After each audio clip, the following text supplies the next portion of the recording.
आतंकी साजिश का कौन सा सबूत हाथ लगा कि घबराया पाकिस्तान खुद कहने लगा अब मोदी कुछ भी कर सकते हैं। मोदी की मार से बचने की सारी प्लानिंग फेल होने के बाद पाकिस्तान में ही किसने मुनीर, मसूद और हाफिज के साथ खेल कर डाला और पहली बार सामने आए आतंकी साजिश के 3 डॉक्टर, 1 मौलाना और उधर 200 डॉक्टर ऐसे कहां लापता हो गए कि हड़कंप मच गया है।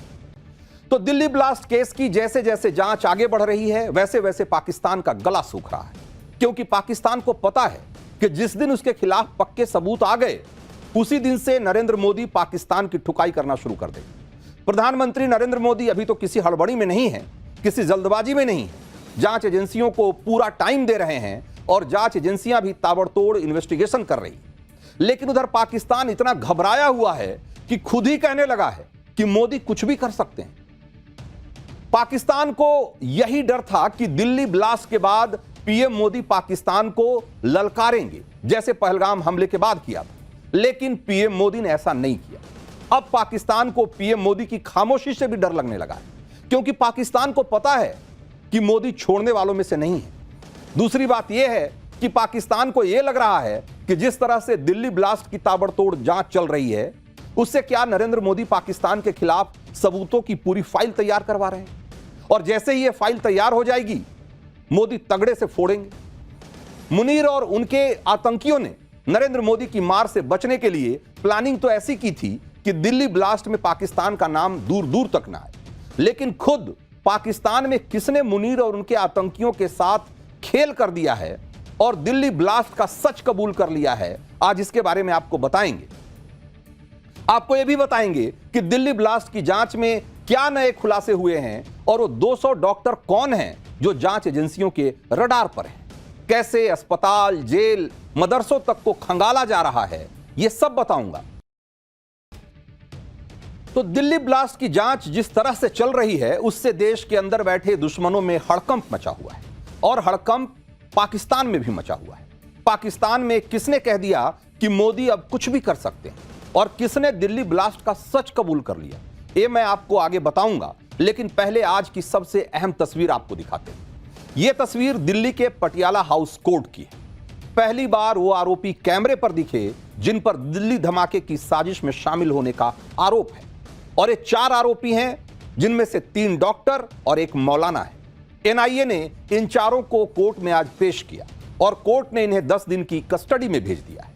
इन चारों आरोपियों में एक है डॉक्टर मुजम्मिल, एक है डॉक्टर अदील, एक है डॉक्टर शाहीन और एक है मुफ्ती इरफान अहमद। इसमें मुफ्ती इरफान वो आरोपी है जिसने इस व्हाइट कॉलर टेरर मॉड्यूल को पूरा खड़ा किया। जम्मू कश्मीर के डॉक्टर अदील, मुजम्मिल और उमर को ब्रेन वॉश किया। मुजम्मिल वो है जिसने किराए के कमरे से 2900 किलो विस्फोटक जिसके कमरे से मिला था, और डॉक्टर शाहीन वो हैं जिसे जैश का लेडी कमांडर बताया जा रहा है। इन चारों को जम्मू कश्मीर पुलिस ने गिरफ्तार किया था।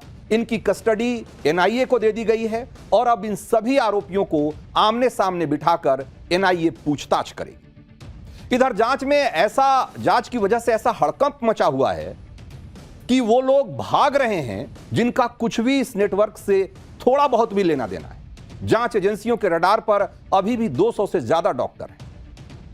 इसके अलावा फरीदाबाद की अल फलाह यूनिवर्सिटी का एक स्टाफ भी अंडर स्कैनर है। जांच एजेंसियां लगातार अल फलाह यूनिवर्सिटी में सर्च ऑपरेशन चला रही है। जो स्टूडेंट, स्टाफ कैंपस छोड़कर जा रहे हैं उन पर भी बहुत ही पैनी नजर रखी जा रही है। 1000 से ज्यादा लोगों से पूछताछ की जा चुकी है और एनआईए, दिल्ली पुलिस की special cell, UP ATS, Faridabad crime branch, Jammu Kashmir police, ED, सभी ने यूनिवर्सिटी के अंदर ही एक टेम्पररी कमांड सेंटर बनाया हुआ है ताकि जांच में किसी तरह की कमी न हो। यानी जांच ताबड़तोड़ चल रही है, बैक टू बैक एक्शन हो रहे हैं, छोटे से छोटे सुराग को भी खंगाला जा रहा है। दिल्ली ब्लास्ट में और क्या क्या खुलासे हो रहे हैं, जेल और मदरसों की चेकिंग क्यों हो रही है, ये सारी बातें मैं आपको विस्तार से बताऊंगा। लेकिन पहले पाकिस्तान में मचे हड़कंप की बात करना जरूरी है, क्योंकि दिल्ली ब्लास्ट की जांच चल रही है और पाकिस्तान का कनेक्शन सामने आ रहा है और उस पर पाकिस्तान में भी पूरी नजर है। पाकिस्तान अपने डर को छिपा नहीं पा रहा है। पाकिस्तान के रक्षा मंत्री ख्वाजा आसिफ को जरा एक बार सुनिए। पाकिस्तान के रक्षा मंत्री ने यह कह दिया कि भारतीय सेना पाकिस्तान के अंदर भी घुस सकती है, नरेंद्र मोदी कुछ भी कर सकते हैं। तो सोचिए, यह डर तब है जब नरेंद्र मोदी ने अभी तक पाकिस्तान का नाम भी नहीं लिया, पाकिस्तान का नाम लेकर कोई सीधी चेतावनी नहीं दी है। लेकिन पाकिस्तान को पता है कि आज नहीं तो कल उसकी आतंकी करतूत सामने आ जाएगी और उसके खिलाफ सबूत सामने आ जाएंगे। मुनीर और उसके आतंकियों ने प्लानिंग की थी कि पाकिस्तान का नाम किसी तरीके से सामने ना आए, लेकिन मुनीर और उसके आतंकियों का खेल पाकिस्तान में ही बिगड़ गया है। तो दिल्ली में आतंकी हमले के पीछे पाकिस्तान का हाथ है, यह बात कबूलने वाला कोई छोटा मोटा नेता नहीं है। इस नेता का नाम है चौधरी अनवारुल हक और यह पीओके का पूर्व प्रधानमंत्री है। इसने बयान भी पीओके की असेंबली में ऑन रिकॉर्ड दिया है। 3 दिन पहले ही हालांकि इसे अपने पद से हटना पड़ा, लेकिन अनवारुल हक साल 2023 से पीओके में प्रधानमंत्री था। आप इसी से अंदाजा लगा लीजिए कि ये जो आदमी बोल रहा है, ऐसी बात कह रहा है, उसका स्टैचर क्या है पाकिस्तान की पॉलिटिक्स में। यानी पाकिस्तान में एक हाई प्रोफाइल नेता खुद लाल किले का नाम लेकर यह कह रहा है कि पाकिस्तान ने बलूचिस्तान का बदला ले लिया। अब इससे बड़ी गवाही और भला क्या होगी। सबूत जांच एजेंसियां जुटा रही हैं और अब बस पीएम मोदी के एक इशारा करने भर की देरी। सेना पहले ही कह चुकी है कि वो तो तैयार बैठी, पहले ट्रेलर दिखाया और अब पूरी पिक्चर दिखाएं। और यही वजह है कि पाकिस्तान का डर बढ़ता जा रहा है। पाकिस्तान तो यह कहकर भी नहीं बच सकता कि गलती से हमारे यहां का नेता लाल किले का नाम उसने ले लिया, क्योंकि पाकिस्तान के नेता चौधरी अनवारुल हक पहले भी पाकिस्तान के आतंकी कनेक्शन का सच कबूलता रहा है। पाकिस्तान के पीएम शहबाज शरीफ के सामने ही चौधरी अनवारुल हक ने आतंकी भेजकर भारत में हमले करवाने की बात कही थी। तो एक तरफ है पाकिस्तान के नेता हैं जो भारत में दिल्ली से लेकर कश्मीर तक हमले की धमकी दे रहे हैं, और दूसरी तरफ भारत में महबूबा मुफ्ती जैसे नेता हैं जो दिल्ली ब्लास्ट को कश्मीर की समस्या बताकर पाकिस्तान को एक तरीके से क्लीन चिट देने लग जाते हैं। जबकि पाकिस्तान कैसे भारत में आतंकियों की घुसपैठ कराता है, यह बात किसी से छिपी हुई नहीं।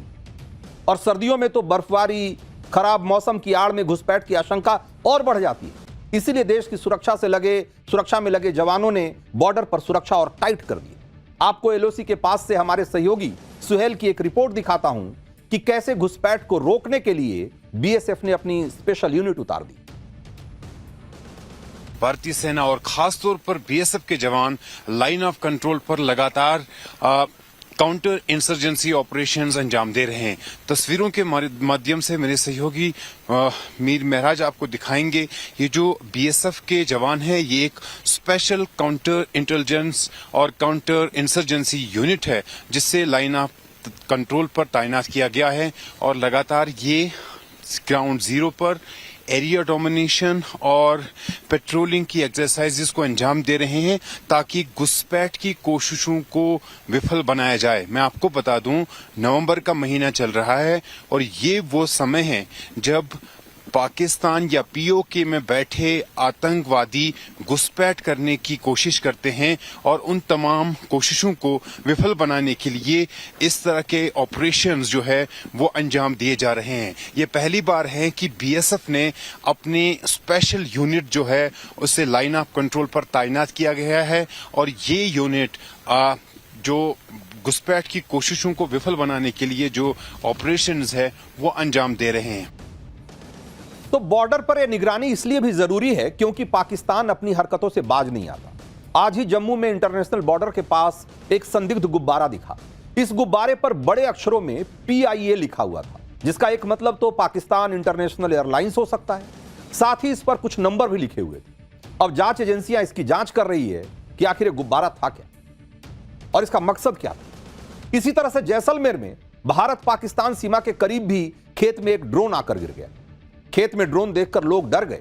शुरू में यही लगा कि कहीं यह पाकिस्तानी ड्रोन तो नहीं है, हालांकि बाद में क्लियर हुआ कि यह भारतीय वायुसेना का ड्रोन था और कुछ तकनीकी दिक्कत की वजह से इसे खाली खेत में गिराया गया था ताकि नुकसान कम से कम हो।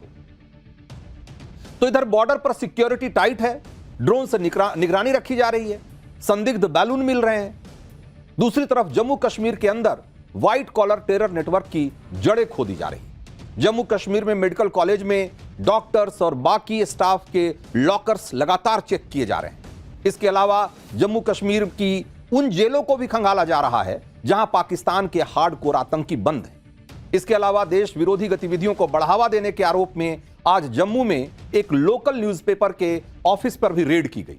दावा है कि कश्मीर टाइम्स के दफ्तर की रेड में पुलिस को AK राइफल्स और उसकी गोलियां भी बरामद हुई। इसके अलावा हैंड ग्रेनेड्स के पिन भी बरामद हुए हैं। और जम्मू से हमारे सहयोगी अंकित भट्ट की यह रिपोर्ट देखिए। इस वक्त मैं मौजूद हूं जम्मू के रेजिडेंसी रोड इलाके में और यहां पे एक न्यूज़पेपर पे स्टेट इन्वेस्टिगेशन एजेंसी की तरफ से रेड की गई है। तस्वीरों में आप जम्मू कश्मीर पुलिस के जवानों को देख सकते हैं और SI की तरफ से पूरा जो इलाका है, पूरा जो ऑफिस प्रेमाइसिस है, उसको यहाँ पर सील कर दिया गया है। जो SI के टॉप ऑफिशियल्स हैं वो इस वक्त इसी न्यूज़पेपर के ऑफिस में है। हर एक डॉक्यूमेंट को खंगाला जा रहा है। आपको बता दें कि सूत्रों से मिली जानकारी के मुताबिक एक हफ्ते पहले रिसेंटली इसी न्यूज़पेपर के खिलाफ एक FIR रजिस्टर। तो आप देखिए कि ये व्हाइट कॉलर टेरर मॉड्यूल इतना खतरनाक है कि आपको जरा सा शक भी नहीं होगा कि इतना पढ़ा लिखा डॉक्टर आतंकी भी हो सकता है। और इस मॉड्यूल से जुड़े लोग कैसे खतरनाक प्लानिंग कर रहे थे, उसका एक और नया और एक्सक्लूसिव वीडियो आपको दिखाते हैं। यह वीडियो 10 नवंबर का है, जब डॉक्टर मुजम्मिल के किराए के मकान से 50 कट्टे अमोनियम नाइट्रेट के मिले थे। आप देखिए, ये लोग तबाही का सारा सामान जुटाकर बैठे थे। पैसे, विस्फोटक, डेटोनेटर, टाइमर, गाड़ियां, सब कुछ जुटा रखा था। किसी चीज की कमी नहीं थी, बस इंतजार था कि ग्रीन सिग्नल मिले और धमाके पर धमाके हो जाए। दिल्ली ब्लास्ट में डॉक्टरों का जो आतंकी मॉड्यूल सामने आया, उससे लोग हैरान हैं। लोग अभी भी ये समझ नहीं पा रहे हैं कि इतने पढ़े लिखे डॉक्टर जिनके पास किसी चीज की कोई कमी नहीं है, वो आतंकी क्यों बन गए। लेकिन व्हाइट कॉलर टेरर मॉड्यूल का खेल आज का नहीं है। दिल्ली दंगे के दौरान भी ऐसा ही देखने को मिला था। आज दिल्ली दंगे पर सुनवाई के दौरान सुप्रीम कोर्ट में दिल्ली पुलिस ने कुछ ऐसी ही बात कही। दिल्ली पुलिस ने कहा कि जब पढ़े लिखे लोग आतंकवादी बन जाते हैं तो वो ओवरग्राउंड वर्कर से कहीं ज्यादा खतरनाक हो जाते हैं। पुलिस ने कहा कि डॉक्टरों और इंजीनियरों के लिए देश विरोधी गतिविधियों में शामिल होना जैसे एक ट्रेंड बन गया है। ये लोग सरकारी पैसों का इस्तेमाल करके पढ़ाई करते हैं और फिर एंटी नेशनल एक्टिविटी में शामिल हो जाते हैं। ये बातें दिल्ली पुलिस ने दिल्ली दंगों के आरोपी शर्जील इमाम और उमर खालिद की बेल पर सुनवाई के दौरान कही थी। बेल पर सुनवाई के दौरान दिल्ली पुलिस ने शर्जील इमाम के कथित भड़काऊ भाषणों का एक वीडियो भी कोर्ट में दिखाया, जिसमें शर्जील इमाम नॉर्थ ईस्ट को देश से अलग करने की बात कर रहा है। तो आप सोचिए कि ये कथित भड़काऊ भाषण में शर्जील इमाम कितनी खतरनाक बातें कर रहा है, देश को तोड़ने का प्लान बना रहा है। और ये शर्जील इमाम कोई नासमझ व्यक्ति नहीं है, इंजीनियरिंग ग्रेजुएट है। दिल्ली ब्लास्ट की साजिश सामने आने के बाद चुनौती यही है कि पढ़े लिखे लोगों का जो पूरा टेरर नेटवर्क है, उसे कैसे खत्म किया जाए, क्योंकि ये टेरर नेटवर्क अब कश्मीर से दिल्ली, हरियाणा, यूपी तक फैल गया। इस टेरर नेटवर्क को पूरी तरह से खत्म करने के लिए यूपी में भी जबरदस्त एक्शन हो रहा है।